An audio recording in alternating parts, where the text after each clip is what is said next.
Isang mapagpalang oras po sa buhay ng bawat isa mga kapatid.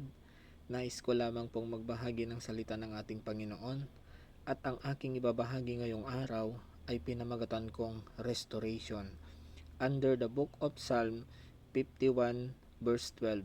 At ang sabi doon, "Restore to me the joy of your salvation and uphold me a willing spirit." Malinaw po ang sinabi ng ating Panginoon na ibabalik sa atin ang kagalakan ng espiritong nagnanais.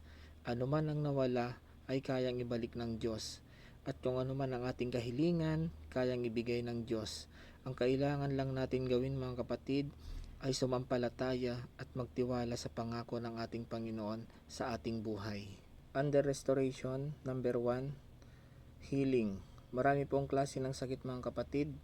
Sakit sa pisikal na katawan, sakit sa ating spiritual na kung saan nandoon ang kauhawan sa Diyos, sakit sa ating mga puso na dulot ng nakaraan.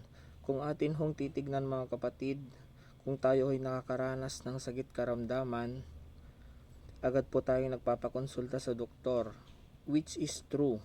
Napuntahan mo na lahat ng iba't ibang doktor pero walang healing.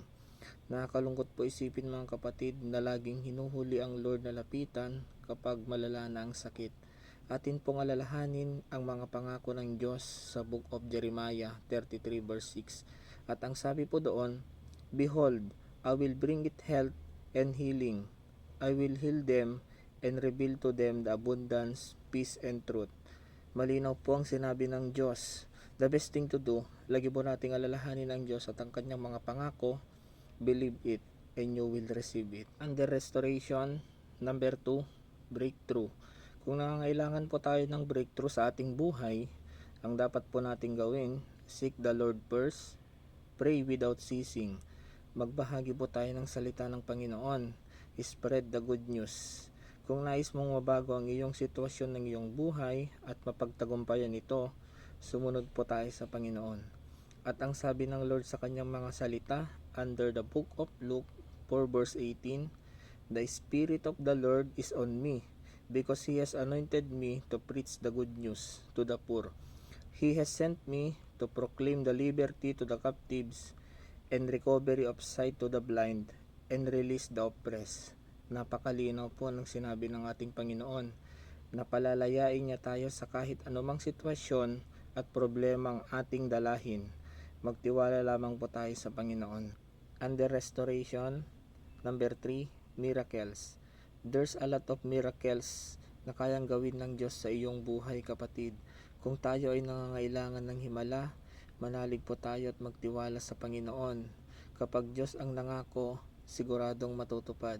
Sabi nga po ng Diyos sa kanyang mga salita under the book of Mark 10 verse 27, Jesus looked at them and said, "With man, this is impossible, but not with God.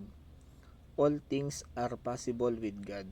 Ang gusto lamang mong sabihin ng Diyos, you have to walk in obedience. Nasa pagsunod ang susi upang makamtan mo ang himala na hinihiling mo kapatid. Ideklara mo sa iyong buhay na si Jesus ay Diyos ng himala. Dahil sa Diyos ay walang imposible. Under restoration, number 4, financial favor. Marahil marami po sa atin mga kapatid na we ask for the Lord for financial favor. Pero kailangan din po nating tignan kung karapat dapat po ba tayo sa pabor na ito.